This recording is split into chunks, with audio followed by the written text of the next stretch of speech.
Bonjour et bienvenue sur Codable.tv avec François Jolin. Aujourd'hui on va parler de l'affaire ProtonMail. Vous l'avez peut-être vu et entendu, ProtonMail a dû livrer l'adresse IP d'un de ses utilisateurs à l'État français.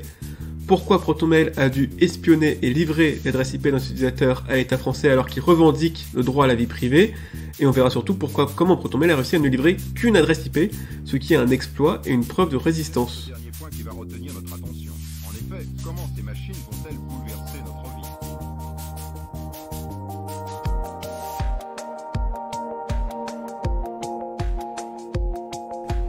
L'État français a forcé l'entreprise ProtonMail à révéler l'adresse IP d'un militant écologique au nom de la lutte antiterroriste. Pour en comprendre l'importance, il faut rappeler qu'une adresse IP permet au gouvernement de remonter au domicile de l'internaute, présent son anonymat.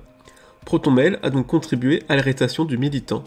Or, ProtonMail est une entreprise de mail suisse se proclamant protectrice de la vie privée et ne collectant par défaut aucune donnée personnelle. Ce « par défaut » est au cœur de l'affaire qui ternit l'image de l'entreprise, car elle montre que certes, l'entreprise ne collecte aucune donnée en temps normal, mais peut s'y voir obligée sur demande du gouvernement. En effet, que ce soit aux États-Unis après le 11 septembre 2001 avec le Patriot Act ou en France après le 13 novembre 2015 avec la loi renseignement, les gouvernements ont voté des lois obligeant les entreprises à livrer les données de leurs utilisateurs en cas de menace terroriste. Or, la définition est très vague. Le code pénal, par exemple, définit l'acte terrorisme comme un acte se rattachant à une entreprise individuelle ou collective ayant pour but de troubler gravement à l'ordre public par l'intimidation ou la terreur. Ainsi, l'État se retrouve maintenant en position de force pour collecter et forcer la collecte des données chez les entreprises numériques pour de vagues prétextes. Alors, que peuvent faire les entreprises pour résister ? Déjà, peu d'entreprises tentent d'y résister, la plupart ouvrent grand leurs portes aux demandes de l'État. On peut quand même citer Signal, ProtonMail ou Apple comme entreprises essayant de s'opposer à l'intrusion de l'État dans leurs données. Mais la loi est très claire, par exemple avec LSCPT Suisse, dans notre cas avec ProtonMail, elle dit que les entreprises ont obligation de collaborer. Les entreprises résistantes ont donc opté pour le chiffrement de bout en bout.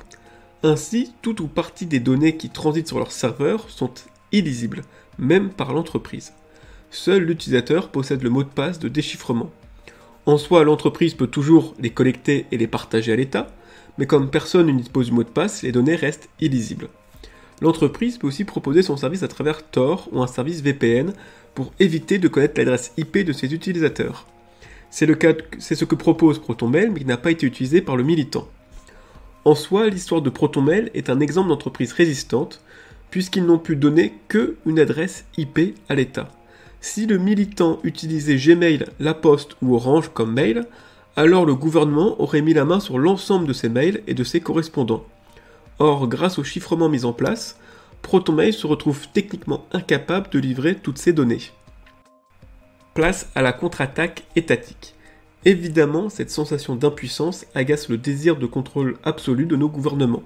Ils pensaient s'arroger légalement une surveillance de masse, mais voilà que des technologies comme le chiffrement, le réseau Tor, les services VPN ou même Bitcoin réduisent la portée de leurs lois. Nous assistons donc en France, en Australie ou aux États-Unis à une volonté des gouvernements d'interdire le chiffrement et d'autres technologies afin que plus aucune entreprise ni aucun citoyen ne puisse résister face à la surveillance. Voilà, c'est tout pour aujourd'hui pour ce podcast sur l'affaire ProtonMail. J'espère vous retrouver très bientôt pour un nouveau podcast sur Codable.tv. À bientôt.